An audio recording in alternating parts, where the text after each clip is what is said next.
안녕하세요. 수정원의 신앙 일침입니다. 한 주간 동안도 잘 지내셨습니까? 오늘 신앙 일침을 시청해 주신 여러분들에게 오늘도 하나님께서 예비하신 풍성한 은혜를 넘치게 부어주시기를 축복합니다. 오늘 신앙 일침 함께 살펴보고자 하는 것은 어린이 세례 어떻게 생각할 것인가 라고 하는 부분입니다. 물론 교회에서 유아 세례를 주는 것에 대해서 침례교도들을 제외한 또 일부 신학자들의 의견들을 제외한 대부분의 교회에서는 이의가 없는 것으로 압니다. 다 유아 세례를 허락하고 있습니다. 그 이유는 하나님의 언약 우산 아래 아이들도 포함된다라고 하는 것 때문에 그런 것이죠. 그래서 우리 웨스트민스터 신앙 고백서에서나 또 대요리 문답에서 보게 되어지면 유아 세례를 주는 근거를 이야기하면서 이렇게 설명을 하고 있습니다. 누구에게 세례를 베풀어야 하는가? 166문에서 이렇게 답합니다.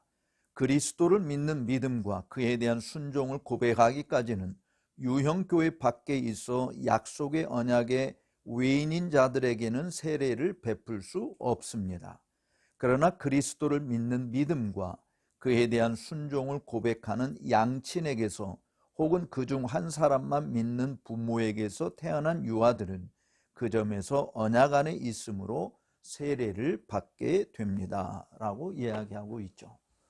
즉 양친이 다 세례 교인일 경우 당연히 유아 세례를 받을 수 있다라고 말하는 것이고, 그 부모 중에 한 사람, 편모 가정에서 자란 사람들 또는 양친 중에서 한 사람이, 아빠가 예수를 안 믿든 엄마가 예수를 안 믿든 한 사람이 예수를 믿고 믿음 안에 있을 때 그 밑에 있는 자녀들은 유아 세례를 받을 수 있다라고 하는 것이죠.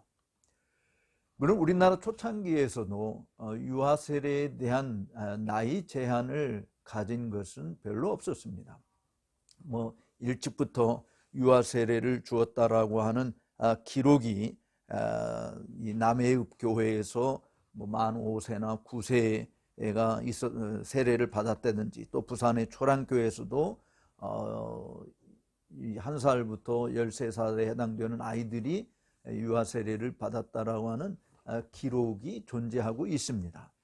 그러나 이것이 헌법 조항에서 나이 제한을 만 2세까지로 두게 된 것은 그렇게 긴 역사가 아니라고 이야기를 하고 있죠. 빨리 시작한 데는 1990년대에 또는 늦게 시작한 데는 2000년도에 와서 이렇게 공적으로 규정이 되었다라고 하는 이야기를 하고 있습니다. 그러나 사실은 그 이전에 이미 제 아들이 태어났을 때도 1982년이었는데 그때 유아 세례 규정이 이미 우리 합동측 교단에서는 만 2세까지로 규정되어 있었음을 볼 수 있습니다. 어쨌든 교회 헌법에 그렇게 규정되어 있다가 최근에 지난 몇 년 사이에 총회는 이 헌법 개정을 통해서 만 3세에서 13세에 이르는 아이들에게도 세례를 줄 수 있다라고 하는 어린이 세례를 법으로 규정을 했습니다. 그래서 지금 교회에서 일부 교회에서는, 물론 전 교회가 다 그렇게 하고 있는 것은 아닙니다만은 어린이 세례를 주고 있는 것을 보게 되어지죠. 우리 합동측 총회에서 어린이 세례를 준다라고 하는 것을 근거로 내세운 성경 구절을 이야기한다고 한다면, 우리가 마가복음 10장에 있는 마가복음 10장 13절 이하에 나오는 말씀을 주로 근거로 삼았습니다. 사람들이 자기 자녀들을 예수님께서 만져주시기를 바라고 데리고 왔는데 예수님의 제자들이 꾸짖었죠. 그러자 예수님께서 어린아이들이 내게 오는 것을 금하지 말라라고 이야기했습니다.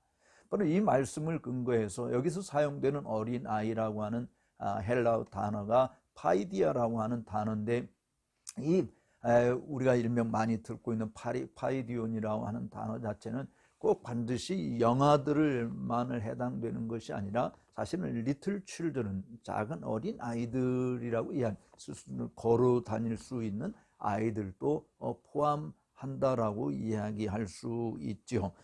물론 그 누가복음에서는 사실 이 같은 단어를 파이디아라고 쓰지 않고 베베스라고 하는 단어를 사용해서 이거는 그야말로 베이비들을 가리키는 말로도 번역이, 베이비라고 하는 말로 번역이 되는 것이죠.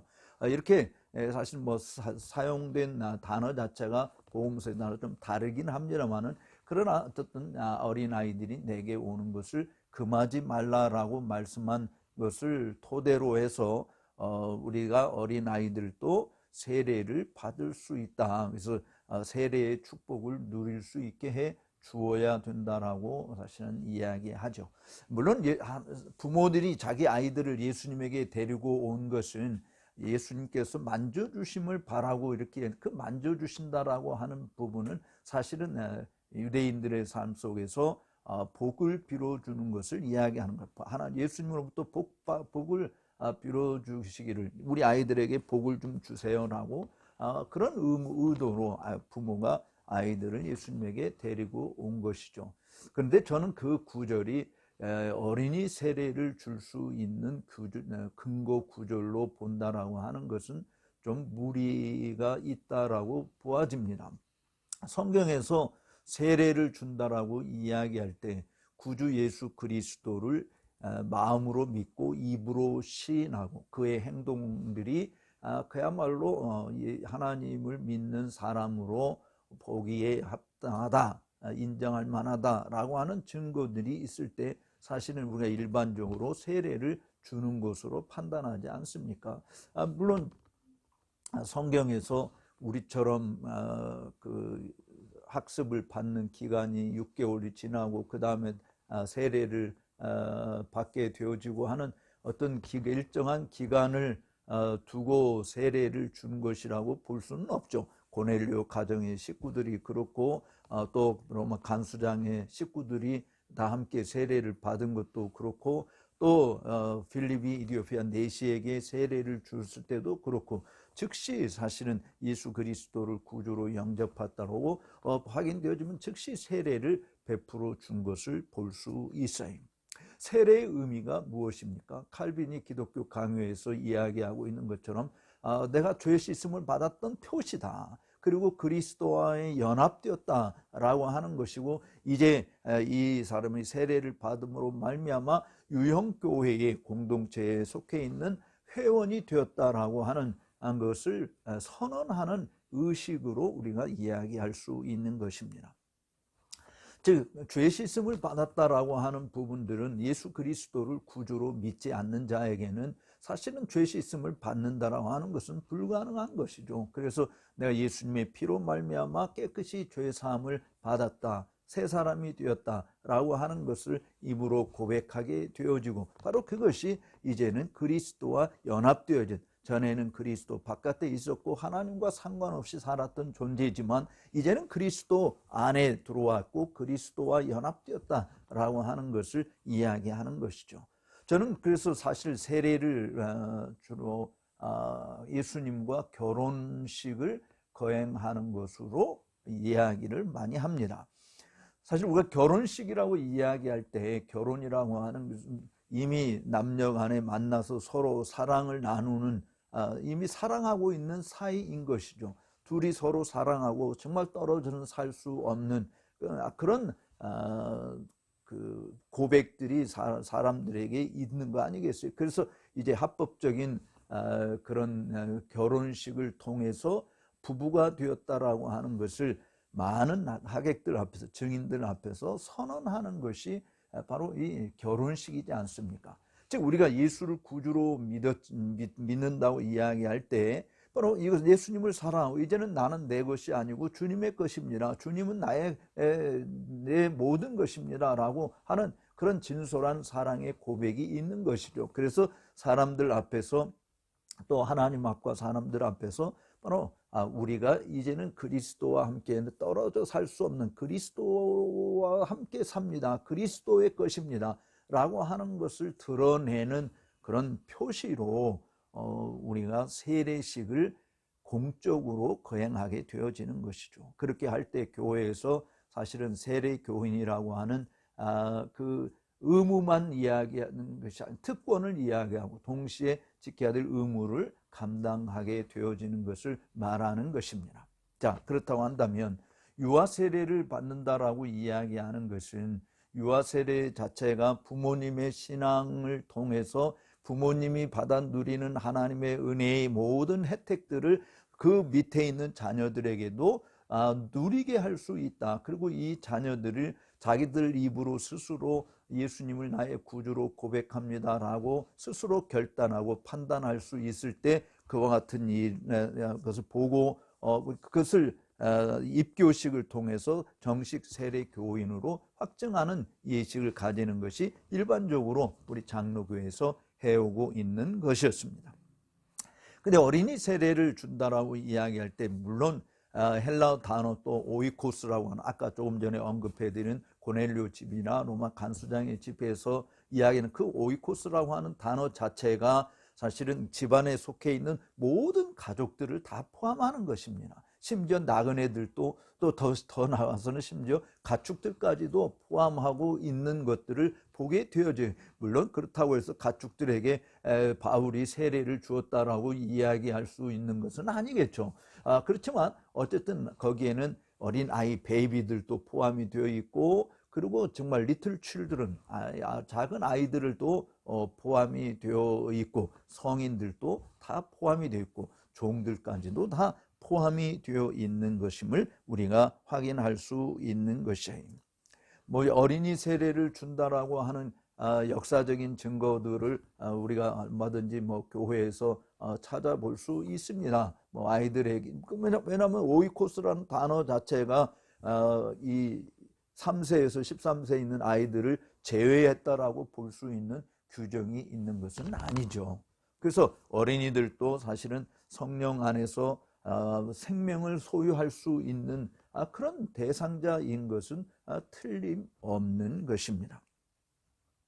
그런데 이 유아 세례 말고 어린이 세례를 또다시 이렇게 준다라고 이야기하는 것은 조금 우리가 좀 부정적인 측면을 너무 간과하고 있는 거 아닌가. 긍정적으로 어린이 세례를 준다라고 이야기할 때 그 어린이들이 세례 받았다라고 하는 것 때문에 하나님의 은혜를 더 풍성히 누릴 수 있고 또 나중에 성인이 되어서도 내가 세례 받았다라고 하는 것 때문에 잘못된 길로 혹 나갔다고 할지라도 다시 돌아올 수 있는 기회가 되어진다. 그러면서 진중 세례에 대한 이야기를 하고 있는 것도 보게 되어지죠. 진중 세례를 받은 상당수의 우리 대한민국 남성들 가운데 뭐 전역하고 난 다음에 전혀 교회를 다니지 않다가 어느 날 정말 뭐 여러 가지 어려운 일들을 생기게 되고 공공한 일이 겪게 되어졌을 때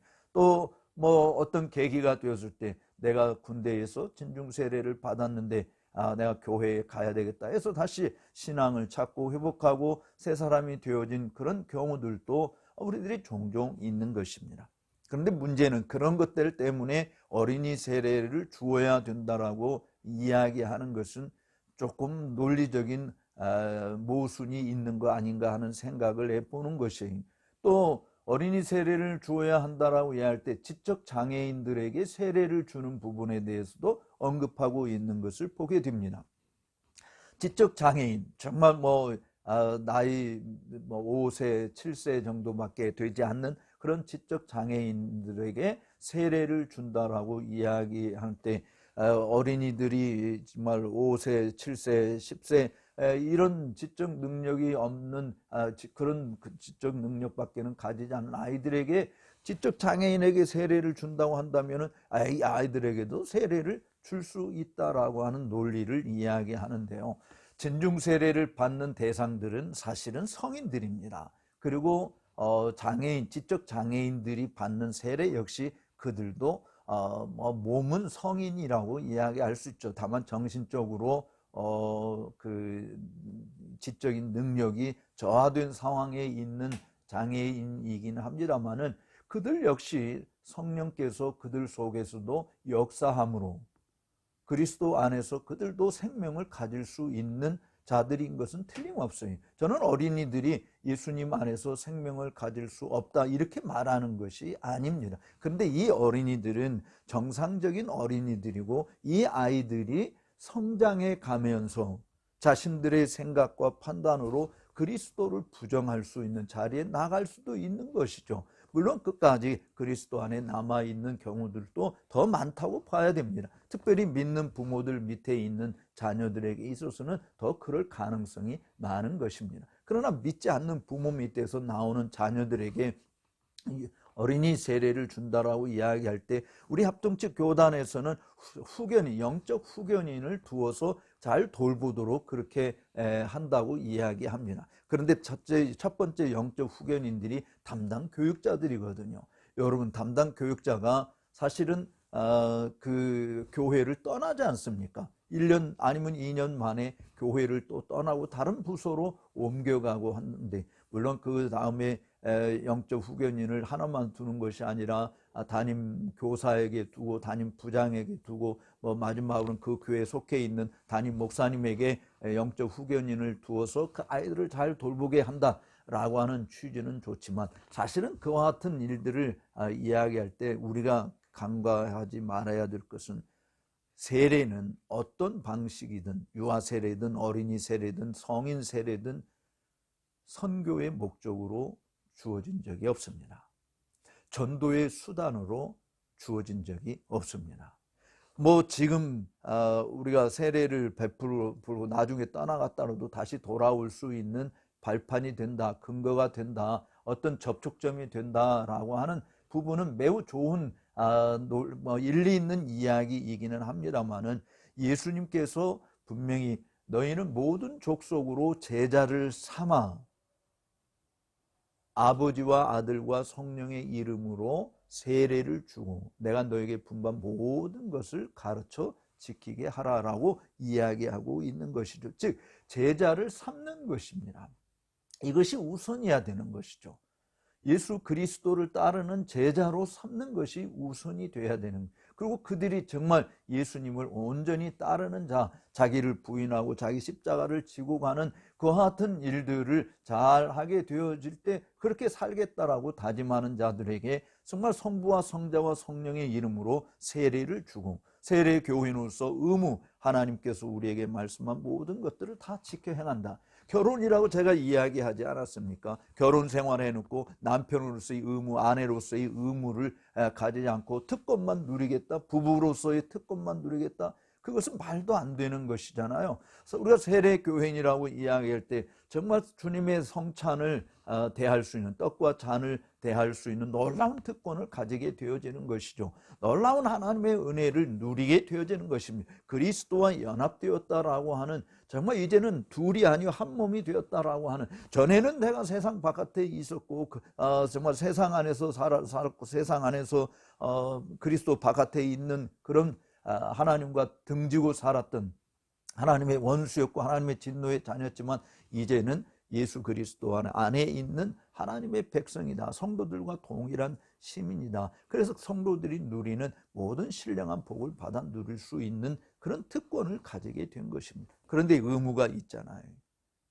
주일 예배에 참석해야 되고, 전도도 해야 되고, 봉사도 해야 되고, 또 헌금도 해야 되는 이런 의무 조항들이 있는 것이, 결혼해놓고 남편이 아내를 사랑해야 되죠. 예수님이 교회를 사랑하사 자기 몸을 내어주신 것 같이 남편이 아내를 사랑해야 되는 것입니다. 그 의무예요. 가족들을 돌아볼 책임이 아빠에게 있는 것이에요. 가장으로서 이 사람들을 다 하나님의 은혜의 보좌 앞으로 이끌고 갈 책임과 의무가 주어진 것입니다. 아내는 남편에게 순종해야죠. 교회가 그리스도에게 순종하듯이 우리가 순종하는 길을 통해서 하나님의 법도를 이루어, 하나님의 사랑의 법을 이루어 가게 되어지는 것입니다. 또 엄마는 가족들의 건강을 위해서 정말 필요한 것들을 준비하고, 또 자녀들을 정말 씻기고 입히고 재우고 정말 훈련시키는 이런 일들도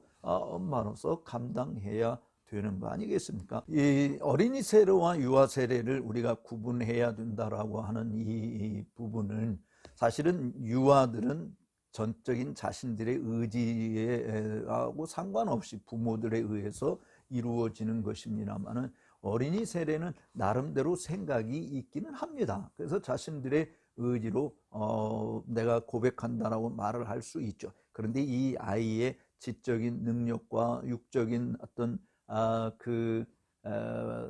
역량이 잘한다라고 하는 부분이거든요.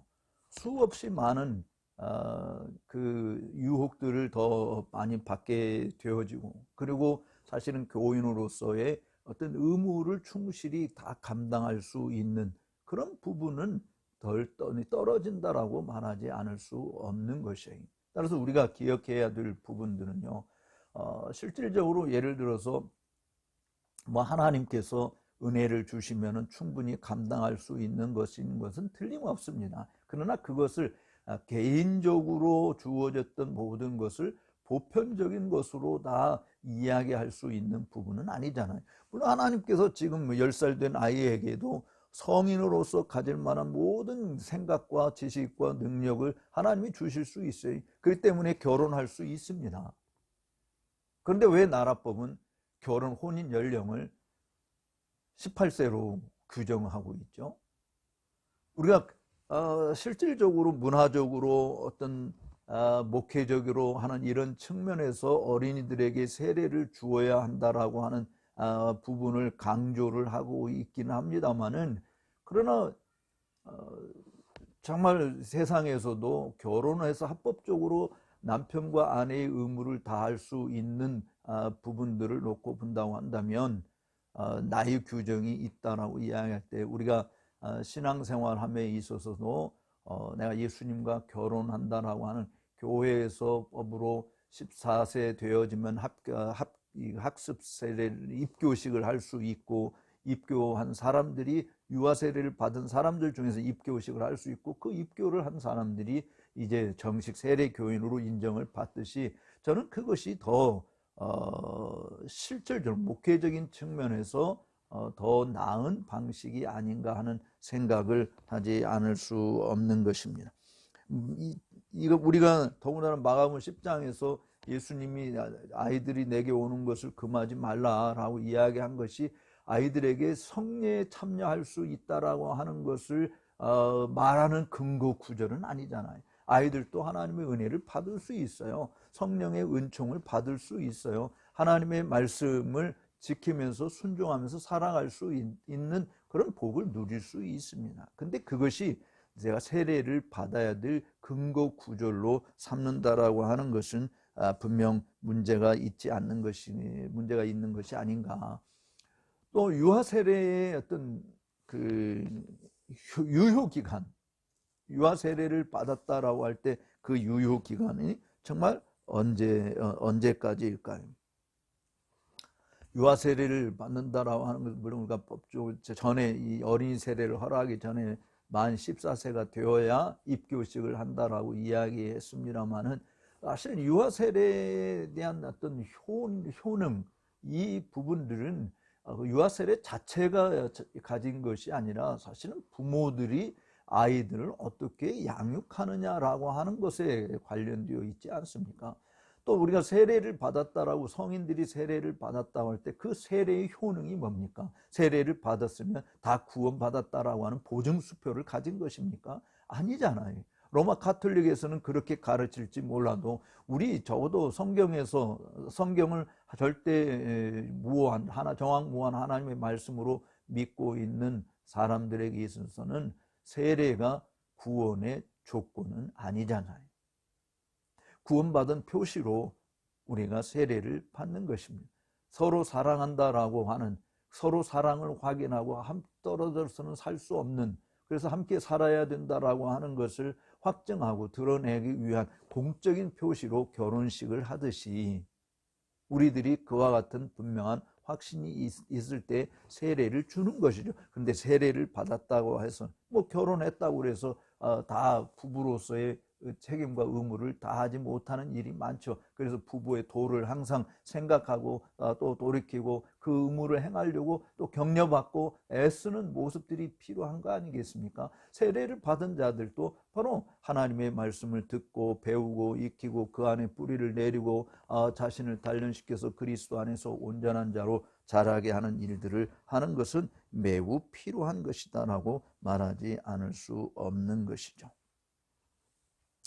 저는 어린이 세례를 받은 자들이 성찬을 어떻게 할 것이냐라고 하는 부분, 주의 떡과 잔을 분별치 못하고 먹고 마시는 자는 참으로 죄를 범하는 것, 죄를 먹고 마시는 죄에 빠지는 것인데 이 부분을 우리가 어떻게 할 것인가. 어른들도 물론 성인 세례를 받은 사람들도 그런 자들을 참여하지 못하게 만드는 거 아니겠습니까?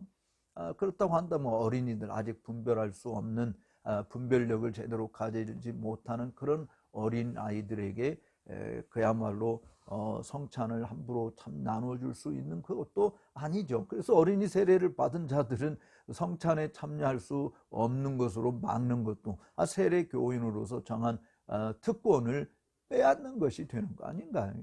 우리는 어린이 세례를 주는 거 교단 헌법이 정했으니까 이제 교회들이 자유롭게 구속력이 없이 그 어떤 꺼리낌이 없이 할 수 있다 이렇게 이야기하려는지 모르겠습니다. 그러나 정말 목회적인 측면에서 또 영적인 측면에서 어린이들에게 세례를 베푼다라고 하는 이 부분들은 깊이 숙고해야 될 부분이라고 보아져서 오늘 신앙 일침에서 여러분들에게 이 말씀을 드립니다. 물론 오이코스라고 하는 단어 자체는 그 집의 어린이들도 다 포함해서 예수를 믿는다라고 고백하는, 그래서 세례를 받았다라고 하는 것을 이야기할 수 있어요.